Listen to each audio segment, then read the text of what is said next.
श्री शिवाय नमस्तुभ्यं नमस्तुभ्यं नमो नमः।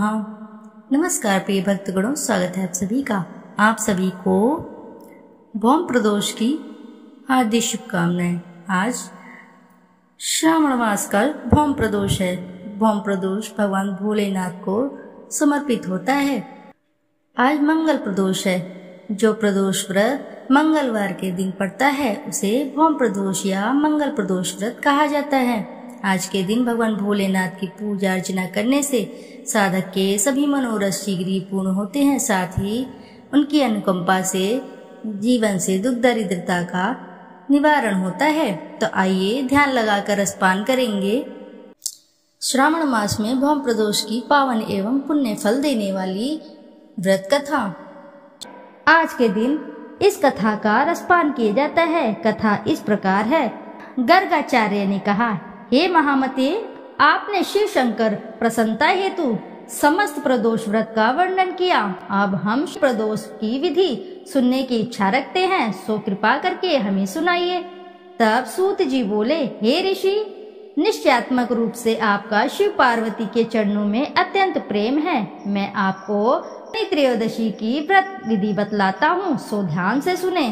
पुरातन कथा है कि एक निर्धन ब्राह्मण की स्त्री दरिद्रता से दुखी हो शाडिल्य ऋषि के पास जाकर बोली, हे महामुने, मैं अत्यंत दुखी हूँ, दुख निवारण का उपाय बतलाइए। मेरे दोनों पुत्र आपकी शरण में हैं। मेरे ज्येष्ठ पुत्र का नाम धर्म है, जो कि एक राजपुत्र है, और लघु पुत्र का नाम शुचिव्रत है। अतः हम दरिद्री हैं, आप ही हमारा उद्धार कर सकते हैं। इतनी बात सुन ऋषि ने शिव प्रदोष व्रत करने को कहा। तीनों प्राणी प्रदोष व्रत करने लगे। कुछ समय पश्चात प्रदोष व्रत आया। तब तीनों ने व्रत का संकल्प लिया। छोटा लड़का, जिसका नाम शुचिव्रत था, एक तालाब पर स्नान करने को गया तो उसे मार्ग में स्वर्ण कलश धन से भरपूर मिला। उसको लेकर वह घर आया। प्रसन्न हो माता से कहा कि माँ, यह धन मार्ग से प्राप्त हुआ है। माता ने धन देखकर शिव महिमा का वर्णन किया। राजपुत्र को अपने पास बुलाकर बोली, देखो पुत्र, यह धन हमेशा शिव जी की कृपा से हमें प्राप्त हुआ है। अतः प्रसाद के रूप में दोनों पुत्र आधा आधा बांट लो।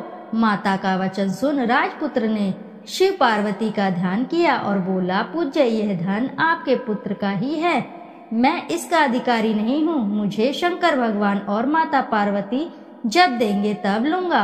इतना कहकर वह राजपुत्र शंकर जी की पूजा में लग गया।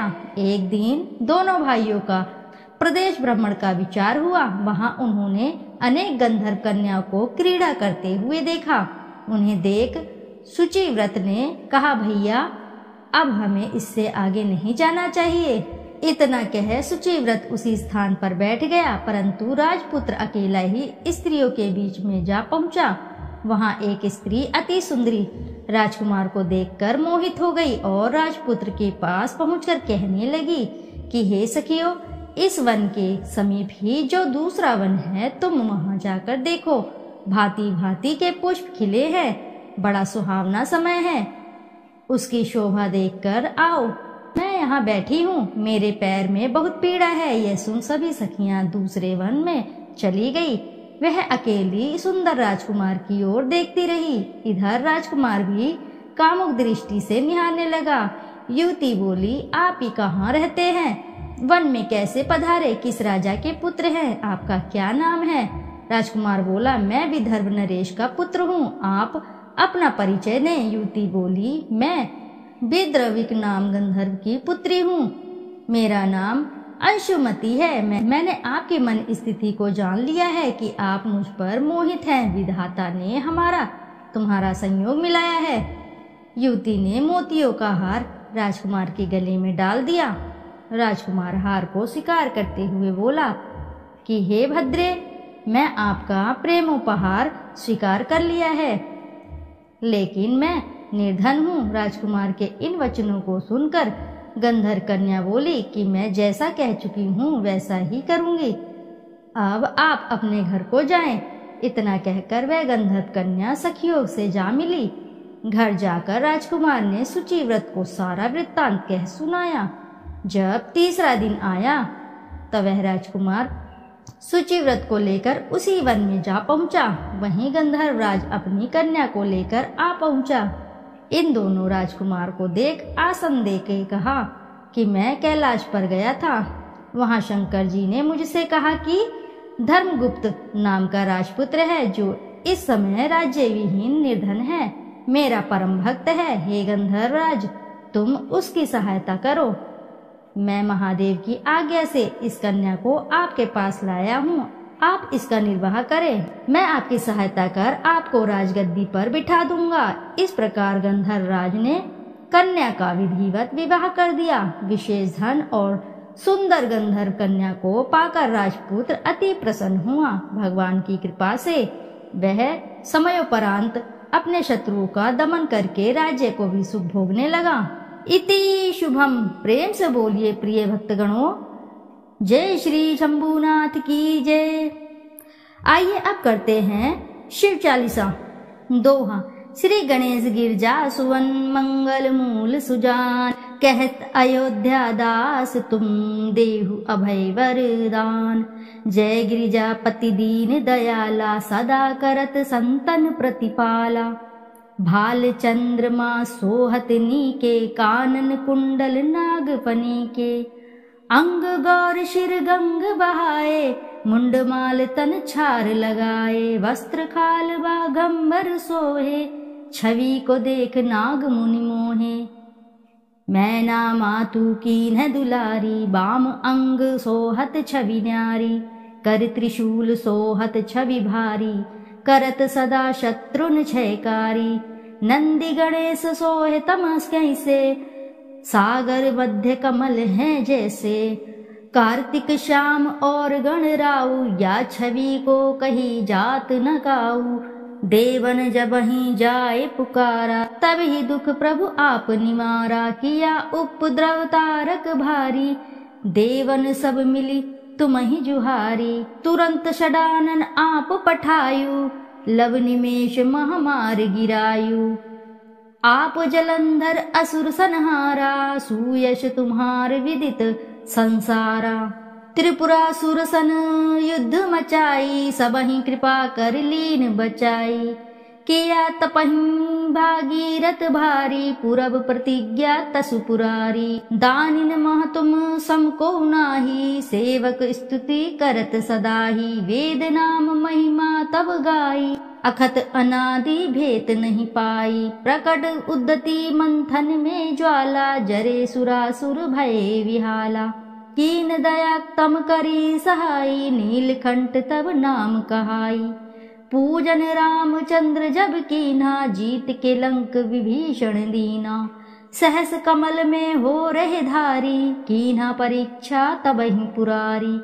एक कमल प्रभु राखेउ जोई, कमल नयन पूजन चम सोही। कठिन भक्ति देखी प्रभु शंकर, भये प्रसन्न दिए इच्छित वर। जय जय जय अनंत अविनाशी, करत कृपा सबके घटवासी। दुष्ट सकल नित मोहि सतावे, भ्रमत रहे मोहि चैन न आवे। त्राहि ताहि मैं नाथ पुकारो, यही अवसर मोहि आन उबारो। ले त्रिशूल शत्रुन को मारो, संकट से मोहि आन उबारो। मातु पिता भ्राता सब कोई, संकट में पूछत ना कोई। स्वामी एक है आस तुम्हारी, आए हरहु अब संकट भारी। धन निर्धन को देत सदाही, जो कोई जांचे वो फल पाही। स्तुति के ही विधि करो तुम्हारी, क्षमहु नाथ अब चूक हमारी।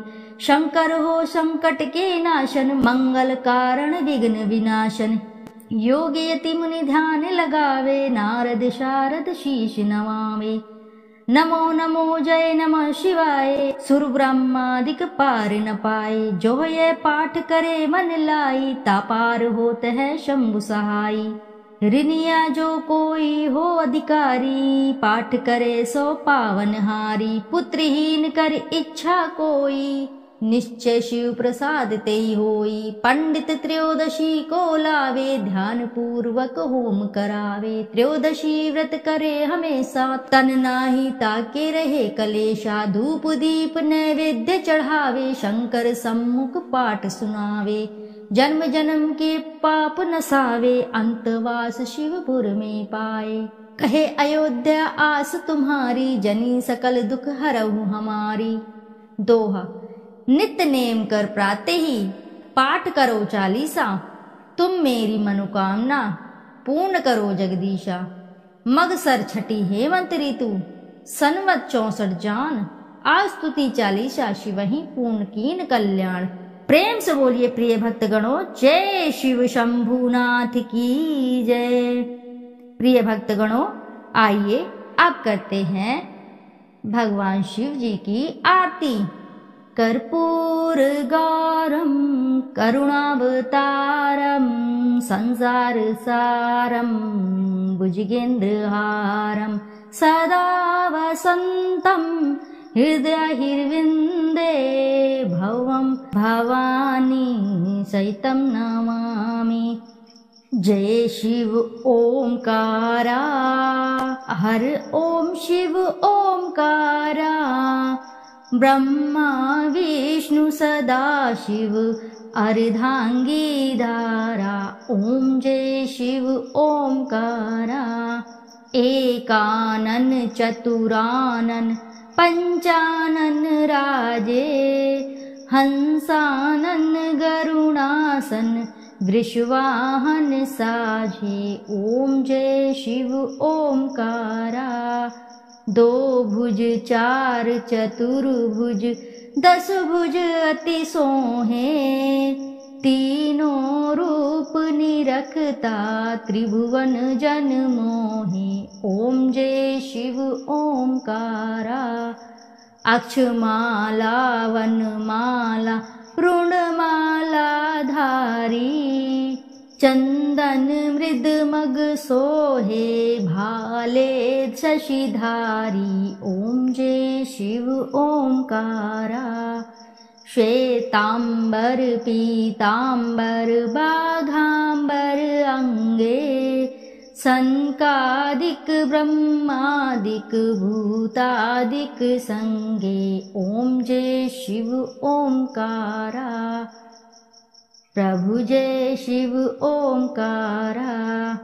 करके माध्य कमंडल चक्र त्रिशूल धरता, जग करता जग भरता, जग संहार करता।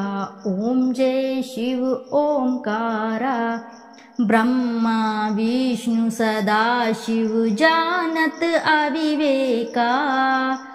प्रमाण अक्षर मध्ये, तीनों एका।